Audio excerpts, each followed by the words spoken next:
Baik, terima kasih pemirsa. Masih di Damai Indonesiaku dengan tema yang sangat menarik sekali siang hari ini. Jangan khawatir, rizki tidak akan tertukar. Seperti apa yang dijelaskan guru-guru kita tadi, ada ikhtiar zohir dan juga ada ikhtiar batin, yaitu berupa doa yang kuat kepada Allah Subhanahu wa Ta'ala. Namun mungkin rasanya dengan segala macam ikhtiar sudah dilakukan, namun rizki yang didapatkan sepertinya itu saja. Nah, mungkin ada sedikit ketidakpuasan. Nah, ini adalah sesi tanya jawab yang mungkin juga bisa ditanyakan oleh para jamaah yang sudah siap. Nanti insya Allah akan ditanyakan oleh guru-guru, akan dijawab oleh guru-guru kita.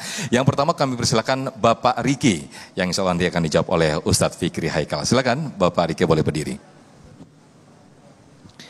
Assalamualaikum warahmatullahi wabarakatuh. Waalaikumsalam warahmatullahi wabarakatuh. Perkenalkan, nama saya Riki Kandaris, izin bertanya kepada Pak Ustadz seputar tema yang dibahas. Kalau begitu, apakah tidak sebaiknya kita berserah diri kepada takdir kita dan meninggalkan amal dan usaha kita? Sekian pertanyaannya. Wassalamualaikum warahmatullahi wabarakatuh. Waalaikumsalam. Terima kasih atas pertanyaan Bapak Riki. Silakan Ustadz Fikri.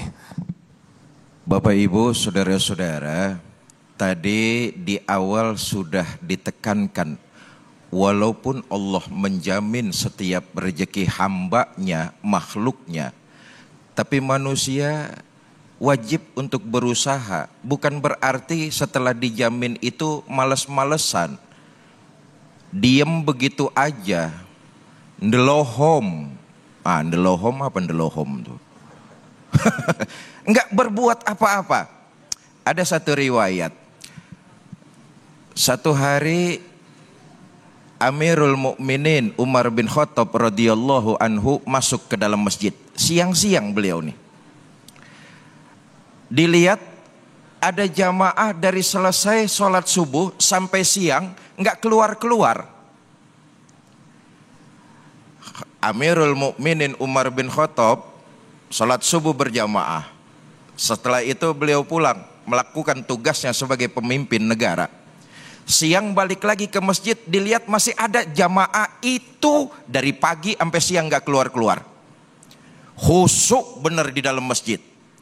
Disamperin sama Amirul Mukminin Khalifah Umar bin Khattab. Ditanya tuh orang, Mas, dari pagi sampai siang gak keluar-keluar, betah bener di masjid, lagi doa.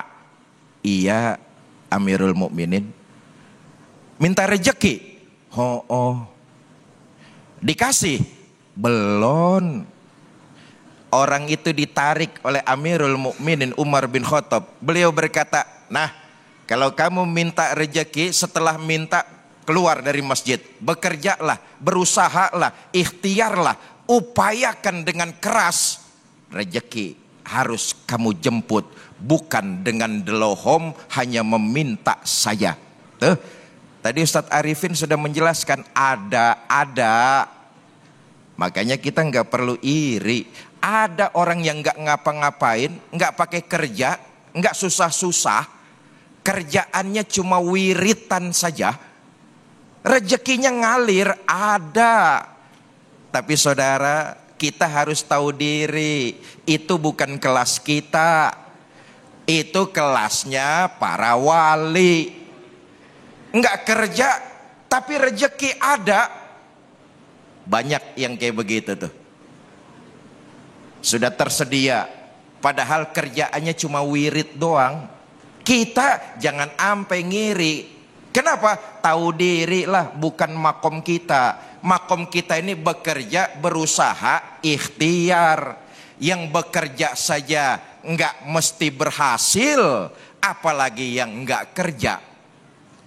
Nah, saya ingatkan, memang semua makhluk sudah dijamin rezekinya oleh Allah. Saya teringat dengan kajian seorang ulama tafsir terkemuka,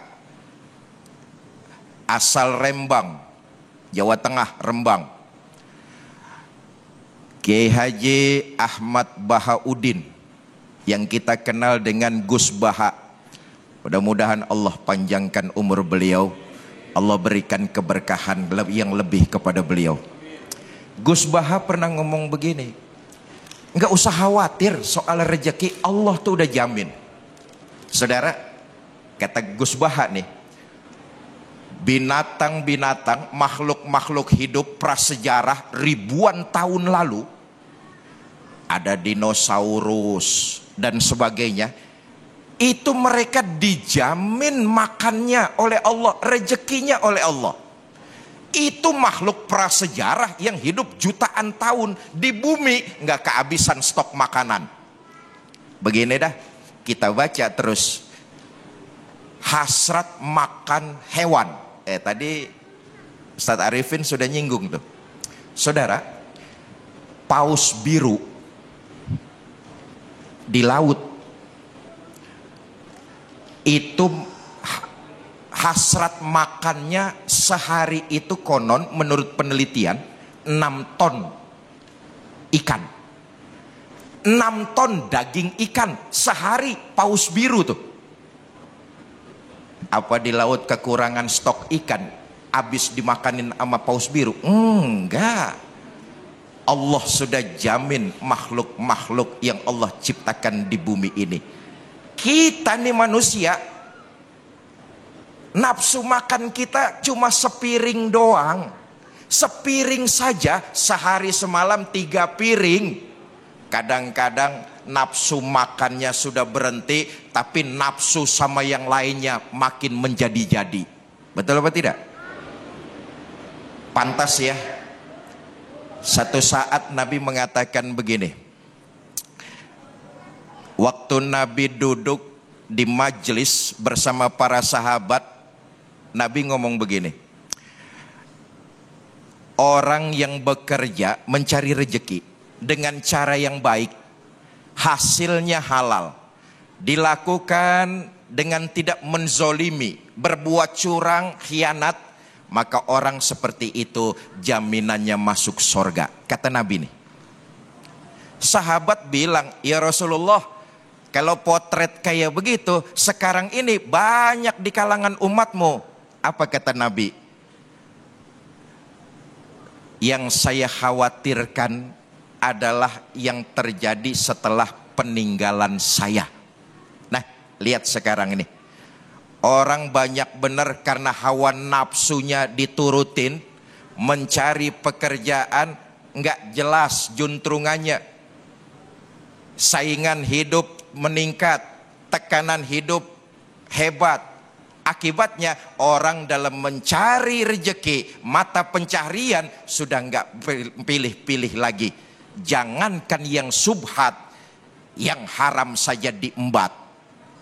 Tuh, uang zakat jadi jaket. Padahal nafsu makannya cuma 1 piring, habis itu selesai sudah. Tapi nafsu untuk memperturutkan kesenangan dunia melebihi nafsu makannya. Maka lihatlah, dalam mencari rezeki sudah nggak tanggung-tanggung lagi, nggak kenal jalan baik jalan buruk. Yang penting rezeki dapat, apapun disikat. Maka pantas kalau korupsi luar biasa makin menjadi-jadi. Kenapa? Ayo kita lihat rezeki yang Allah jamin buat kita, 1 piring saja kita sudah kenyang. Betul apa tidak? Kemarin waktu puasa tuh berkumandang azan maghrib dari Masjid Babul Jannah nih, 2 teguk air teh, 3 biji korma kita makan, hilang rasa lapar kita. Belum masuk 1 piring nasi. Betul apa tidak?